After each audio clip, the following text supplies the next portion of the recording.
Se habla mucho de cómo los Óscars llevan años premiando películas por cuestiones políticas, ideológicas, más que por la calidad de la propia película. And the Oscar goes to Crash.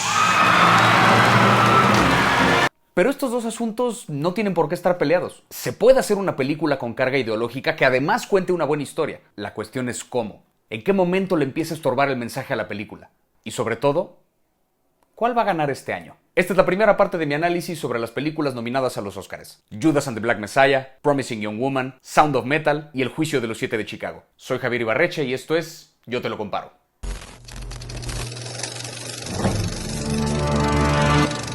De estas cuatro películas, las que más se parecen entre sí son estas dos. El Juicio de los Siete de Chicago cuenta la historia de 7 líderes de diferentes grupos de protesta que son sometidos a un juicio injusto por causar disturbios con la policía. Judas and the Black Messiah cuenta la historia de William O'Neill, un hombre que accede a trabajar para el FBI infiltrándose en las Panteras Negras de Chicago, todo para librarse de un crimen que cometió. Sí, son premisas diferentes, pero además de que ambas ocurren en Chicago, ambas cuentan la historia de cómo el gobierno gringo en los 70s, en un afán de conservar el orden, volvió enemigos del pueblo a un grupo de personas que tenían una queja legítima. Ambas lidian con temas de racismo, de brutalidad policíaca, y es claro que en ambas el villano es el gobierno. ¡Pinche gobierno puto! Ah, y en una de ellas hacen referencia a lo que vemos que sucede en la otra. Do I have your assurance? It's all bundled up. It must be very cold in that Chicago courtroom.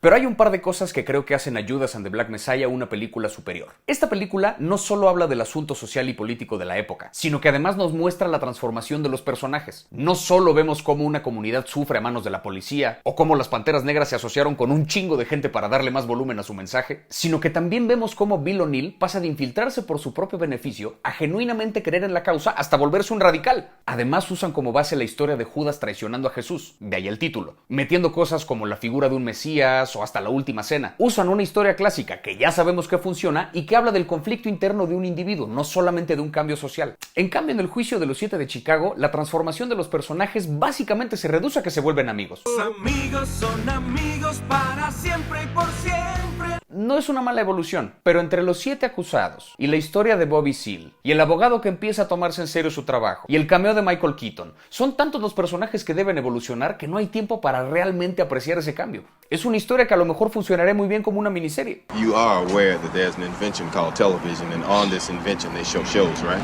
Insisto con esto y seguiré insistiendo. Las historias se tratan de los personajes. Chingona tu clase de historia, pero enséñame cómo evolucionan estos güeyes para que yo me pueda identificar. Bueno, pero no se enoje. Esto creo que lo logran muy bien Sound of Metal y Promising Young Woman. Sound of Metal cuenta la historia de Ruben, un baterista exadicto que un día, de la nada, se queda sordo y se va a vivir a una comunidad de sordos para descubrir una nueva forma de vivir. Promising Young Woman cuenta la historia de Cassandra, una mujer que busca vengarse de todas las personas responsables de hacer pedazos la vida de su mejor amiga y que en su tiempo libre se deja atrapar por depredadores sexuales para luego meterles el susto de su vida. I said, what are you doing? ¿Tienen estas películas una carga ideológica? Sí, pero además ambas son historias de una lucha individual. Nos muestran a un personaje que no logra hacer las paces con su realidad. Ruben se niega a aceptar que es sordo y Cassandra se niega a aceptar la muerte de su mejor amiga y seguir con su vida. El conflicto está dentro del personaje.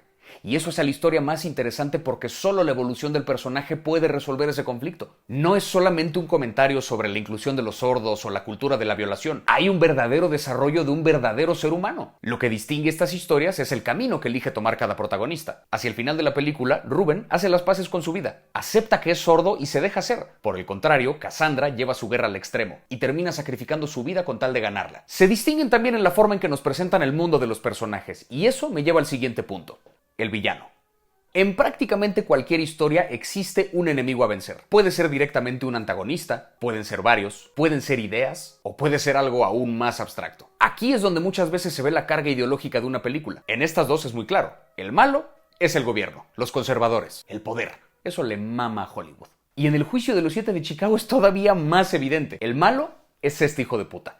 Le vale verga la evidencia, no deja que el abogado defensor haga su trabajo, somete a uno de los acusados. No hay duda de que él es literalmente el malo de la película. El problema es que no nos dan nada para empatizar con él. Solo emputa a ver lo que hace. A lo mejor ese era el punto, pero la complejidad enriquece a las historias. Si nos dan una razón para apoyar al malo, nos meten en un dilema. Nos obligan a elegir un bando. Nos vuelven espectadores activos de la historia y se convierte en una experiencia. Ahí es donde Judas and the Black Messiah creo que es un poquito mejor. Sí, Hay un culero que solo cae mal, pero sale 2 minutos y luego el foco vuelve a los protagonistas. Donde vemos esa complejidad es en este agente del FBI y en el propio Bill. Con el agente del FBI no solamente vemos un villano, vemos un tipo que genuinamente cree que está haciendo lo correcto. No trata a Bill como un criminal, a pesar de que lo es, y vemos cómo claramente choca en ideas con el jefe del FBI. Y Bill se infiltra en las Panteras Negras para zafarse de un crimen. Básicamente acepta el rol de traidor por motivos egoístas. Pero vemos un tipo que solo está tratando de sobrevivir en un mundo que ha sido muy cruel con él. No podemos fácilmente decir quién de estos dos es el villano, porque el mundo es más complejo que eso. Déjate de puterías, Huasteco. En ese sentido es interesante lo que hacen estas dos películas. ¿Quién es el villano en Sound of Metal? Pues en una historia que aboga por la inclusión de los sordos, lo más fácil sería presentar un mundo hostil, que discrimina abiertamente y donde hay villanos reconocibles. En el mundo existe discriminación contra los sordos, de eso no hay duda. Pero en Sound of Metal, el mundo no parece hostil. Rubén llega a una comunidad de sordos que funciona a poca madre. El único que se discrimina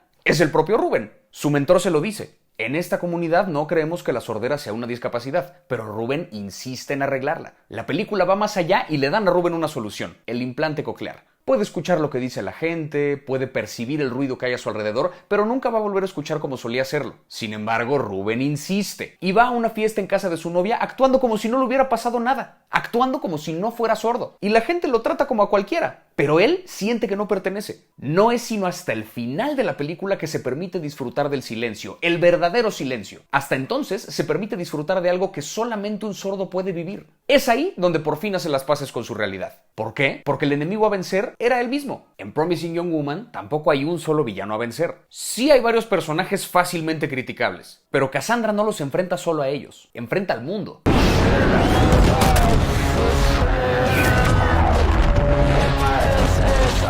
En esta película el mundo sí es hostil, y mucho, más aún cuando Cassandra se mete de lleno a esa hostilidad para tratar de domarla. En esta película vemos que los hombres son unos culeros, que nadie le hace caso a las víctimas, hasta los papás de Cassandra quieren que ella lo supere. Lo interesante es que el conflicto también sucede dentro de Cassandra. Ella debe elegir entre aceptar una realidad insoportable para seguir con su vida, o puede seguir intentando arreglar algo que ya no tiene solución. ¿Olvido y dejo que los culpables tengan una buena vida? ¿O me aferro y termino perdiendo yo también? El personaje está en un dilema. Tiene que elegir entre dos escenarios igualmente inaceptables. Ese dilema es el enemigo a vencer. Y eso lo hace un dilema entre dos posibles moralejas. Ella elige el camino de la venganza, pero termina costándole la vida. ¿Era ese el mejor camino? Quizá sí, quizá no, quizá para ella. Lo importante es que pudimos ver cómo funciona una venganza llevada a sus últimas consecuencias. Es la satisfacción de una fantasía de venganza, pero con consecuencias fatales. ¿Cuál es la moraleja? Pues depende de cada espectador. Yo no sé qué hubiera elegido. Chance la venganza. Sí, la venganza. Definitivamente la venganza. Las 4 películas tienen una carga ideológica. Eso es inevitable, son los Óscares. La cuestión es qué tan vigentes son estos temas. Sound of Metal y Promising Young Woman están ambientadas en la actualidad.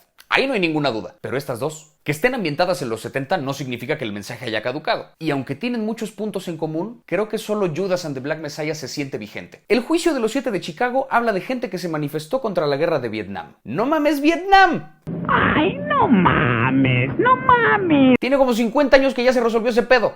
Podríamos decir que la película habla en general sobre lo innecesario que es la guerra, pero este final cursi deja claro que la nominaron precisamente por ser una película complaciente. Crash. Es lo mismo que pasó hace 2 años cuando ganó Green Book por encima de Klansman. La Academia decidió premiar una película donde el racismo del pasado se resuelve mágicamente con amistad por encima de la película que denuncia que el racismo es un asunto de hoy. De hecho, Judas and the Black Messiah recuerda bastante a Klansman. Ambas hablan de cómo la policía puede descomponer una comunidad desde adentro. Así que voy a transcribirla en mi máquina de escribir invisible. Pero volvamos a la pregunta inicial. ¿En qué momento le empieza a estorbar el mensaje a una película? El juicio de los 7 de Chicago es pura exposición. Es interesante, aprendes cosas, pero es claro que la historia es un vehículo para el mensaje y no el mensaje una consecuencia de la historia. Oye, despacio, cerebrito. Judas and the Black Messiah le es fiel a la historia real. Y además hace todas estas referencias bíblicas. Y además muestra la evolución de varios personajes, en medio de una comunidad que también se transforma. Habla de tantas cosas que el mensaje, si es que lo tiene, pasa más desapercibido. Promising Young Woman tiene un mensaje contundente. Tan contundente que para mucha gente no va a pasar. solamente va a aturdir. Todos los hombres que salen en esa película son unos culeros, y eso no es casualidad. Los hombres que salen en la historia son los que estuvieron dispuestos a llevarse a una mujer inconsciente a su casa. Vemos puro vato indeseable porque la protagonista los está cazando. Tiene sentido, pero a lo mejor esa falta de personajes comparativos aleje a la gente de lo que la película realmente está tratando de decir. Incluso Sound of Metal, aclamada por todos lados, ha generado polémica en la comunidad sorda que porque no se oye ni verga. No es cierto. Ha generado polémica porque es un recordatorio más de que ellos no han tenido chance de contar sus propias historias. Perdón. Ese es el riesgo de querer vender ideologías. Si la película la ve alguien que no está de acuerdo, una buena historia puede ser ignorada. Pero vamos a lo más importante. ¿Cuál de estas 4 va a ganar el Oscar? ¡Ninguna! El Juicio de los 7 de Chicago es una de las nominadas más débiles de este año. Judas and the Black Messiah, a pesar de ser una historia genuina y que se siente vigente, no es especialmente memorable. Promising Young Woman es quizá la más entretenida de todas, pero su discurso sobre la cultura de la violación le va a jugar en contra. Hollywood fue la cuna del movimiento Me Too. Premiar esta película sería como regalarse una medalla ellos mismos, como diciendo, miren cómo hemos madurado. We've assembled this diverse panel of white men in bow ties to talk about abortion. Y eso solo los va a dejar mal parados. Y si la academia tuviera tantitos huevos, el premio debería llevárselo Sound of Metal. No solo habla de un grupo históricamente ignorado, incluso por quienes se jactan de incluir a todo mundo, sino que lo hace de manera sublime. La historia te atrapa, el diseño sonoro es impecable además de que participa en la película. Todo esto con la actuación extraordinaria de un actor relativamente nuevo que además es musulmán. Y encima de todo, se volvió popular en Amazon y no en una sala de cine. Se sale tanto del molde de lo que acostumbran los Oscars que muy probablemente no gane. ¿Qué película va a ganar? Próxima semana la segunda parte de este análisis sobre las películas nominadas a los Oscars. No se olviden darle like al video, suscribirse al canal y darle a la campanita para estar pendientes del próximo video y de los demás que vayan saliendo en las próximas semanas. Yo soy Javier Ibarreche y esto fue Yo Te Lo Comparo.